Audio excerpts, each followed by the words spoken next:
The information in this video is provided for informational and educational purposes only.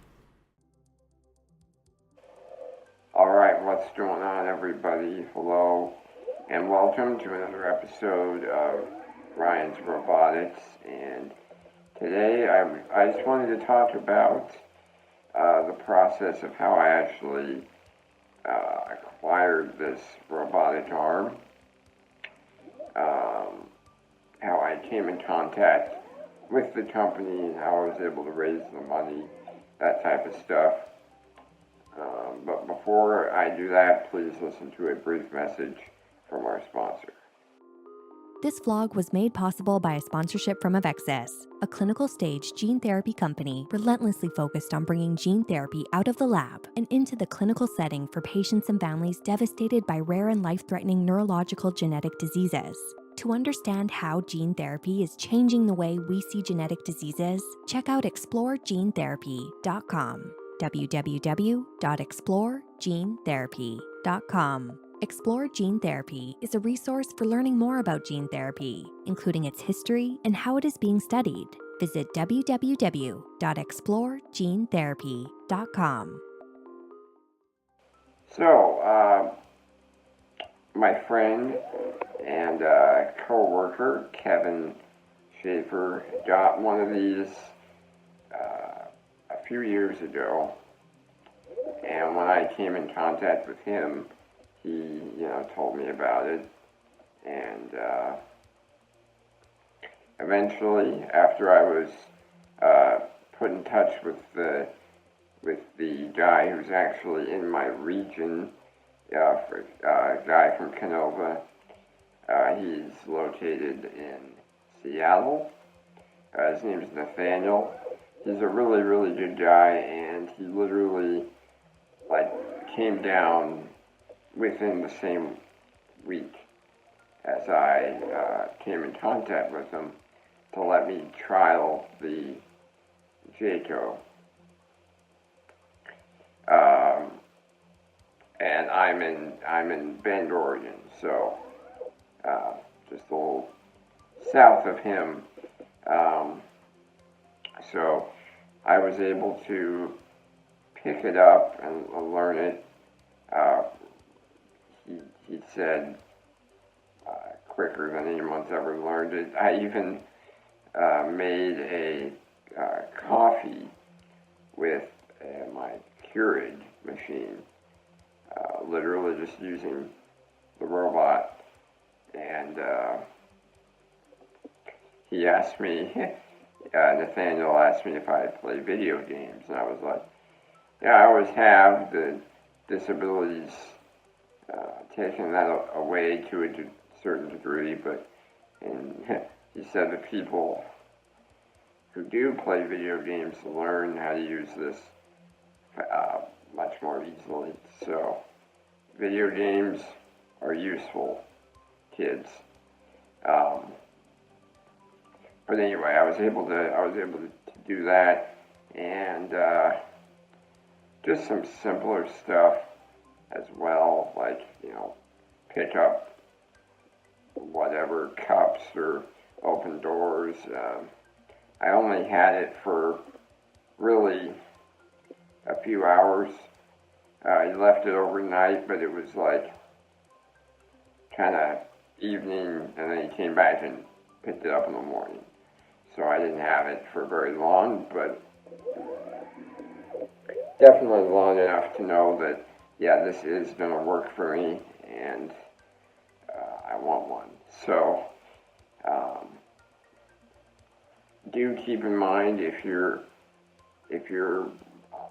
perhaps a little on the fence about getting one of these, that maybe you're not sure if it'll work for you for whatever reason, Canova should be happy to send someone to your home and let you trial the robot.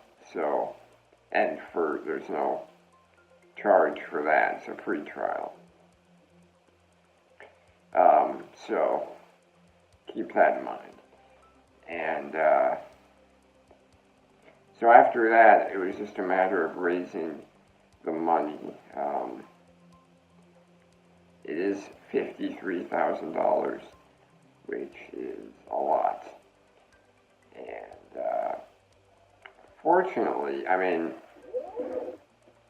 I just can't really believe it still, but I was able to raise the money in about 2 months. And I'm just so thankful for that. And I'll tell you guys how I was able to do it. So I did create a GoFundMe. And while I would recommend doing that, that is not where the majority of my donations came from. I would say probably 20% came from GoFundMe, and it's a good, like, I feel like it's a source that people are familiar with, and they're comfortable donating money through it. Everyone knows it, you know, but it does have two drawbacks, and those are, one, GoFundMe does take a certain percentage of the overall funds, which I believe it's like 5%, not much, but still something to keep in mind. Number two, and more importantly, the donors do not get a tax write-off for their donations on GoFundMe. And I can tell you from my experience with this, that does matter. People are going to be more willing to donate if they can get a tax write-off. So I was fortunate enough to be able to sort of partner with a nonprofit organization who was willing to funnel the money, the funds, through their organization and give the donors the tax write-off. So that would be my advice: is create a GoFundMe. You'll get some donations, but if you can, definitely try to, I guess, partner with a nonprofit organization. Now, I am fortunate in the regard that my dad owns a business here locally, and because of that, he just knows a ton of people. So because of that huge network of people, it was perhaps easier for me to get the ball rolling than it might be for a regular person, typical person. But just keep in mind, like, it might take, like, I think Kevin took like 6 months to raise the money.